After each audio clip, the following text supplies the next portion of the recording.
Hello bran. কেমন আছো তোমরা সবাই? তো আমি আজকে আবার তোমাদের সাথে আমার একটা নতুন ভিডিও নিয়ে চলে আসি। তো ভিডিও শুরুতেই তোমরা দেখতে পারলে যে আমি মাছ ধোয়া নিয়ে ভিডিওটা শুরু করেছি। তো আমি আজকে আমি মাছই রান্না করব। আসলে আজকে আমার ডে অফ আছে, তো এই ডে অফটাকে তো স্পেশালভাবে কাটানোই যায়। তো আমি এই ডে অফে ভাবলাম আজকে মাছ রান্না করব। তো আমি তো মাছ সেরকমভাবে রান্না করতে পারি না, মানে প্রচণ্ড ভয় লাগে। আসলে সবার ভয় লাগে মাছ ভাজতে, মাছ যেরকমভাবে ছিটকায়, তো আমারও সেই ভাঙলেই ভয় লাগে।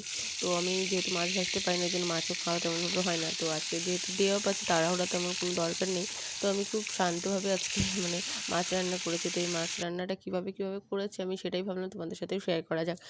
যেহেতু আমি প্রথমবার ট্রাই করতেছি, তো মাছটাকে আমি না খুব ভালো করে ভেজে নিয়েছিলাম। দেন ভাজার পরে আমি খুব ভালো করে একটা মানে মশলা বানাইছি, গ্রেভি আগে থেকে পেঁয়াজ কুচি, মাছের মধ্যে দিব আলু বলে আলু কেটে রেখেছিলাম, কাঁচা লঙ্কা, তেজপাতা, টমেটো, এইটাই মানে এসব কিছু আর কি ভেজে রাখছিলাম মাছ দিব বলে।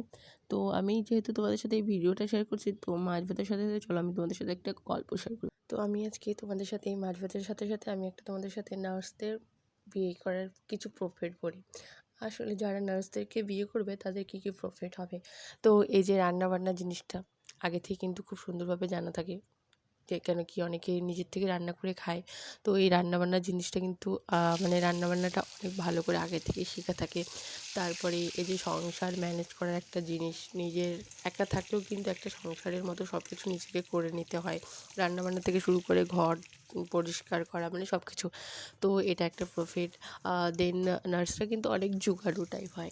জোগাড়ু বলতে কেমন জানেন? মানে ধরেন হসপিটালে আমরা যেরকমভাবে নার্সরা জোগাড় করে, একটা পেশেন্টের মেডিসিন যদি শেষ হয়ে যায় আর তৎক্ষণাৎ যদি ওই পেশেন্টটাকে অন্য কোনো মেডিসিন ইউজ করতে হয়, মেডিসিন না থাকে, তখন কিন্তু অন্য একটা পেশেন্টের কাছ থেকে কিন্তু মেডিসিন নিয়ে এসে ওই জিনিসটাকে জোগাড় করে পেশেন্টের অ্যারেঞ্জ করে দেয়।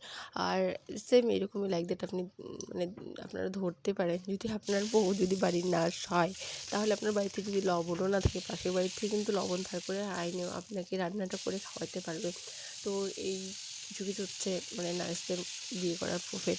তো যাই হোক, অনেকে নার্স পছন্দ করেন না, তো আমি আর বেশি কিছু বললাম না। তো আরও কিছু জানার থাকলে তোমরা অবশ্যই কমেন্ট করো, আমি তোমাদের কমেন্টের রিপ্লাই দেওয়ার চেষ্টা করব। তো যাই হোক, আমি কিন্তু এই কথাগুলো সত্যি করেই বললাম, অনেকের হয়তো ভালো নাও লাগতে পারে, তো তোমরা কোনো কিছু মনে করো না। তো যাই হোক, তোমাদের সাথে কথা বলতে বলতে কিন্তু এদিকে আমার গ্রেভিটাও হয়ে গেছে, গ্রেভির মধ্যে আলু দেওয়া হয়ে গেছে। দেন আমি আর কি গ্রেভিটা ভালো মতো হয়ে গেছে, ওটাতে আমি মাছটা ছেড়ে দিয়েছি। এখন আমি কিছুক্ষণ জাস্ট এটাকে ফোটাবো, দেন কমপ্লিট আমার রান্না। তো আমার এই রান্নাটা কেমন লাগলো অবশ্যই তোমরা কমেন্ট করে জানাবে। আর যদি ভালো লাগে তো অবশ্যই লাইক কমেন্ট শেয়ার করো। তো আরও নতুন নতুন ভিডিও দেখতে আমার চ্যানেলকে অবশ্যই সাবস্ক্রাইব করো। Thank you for watching.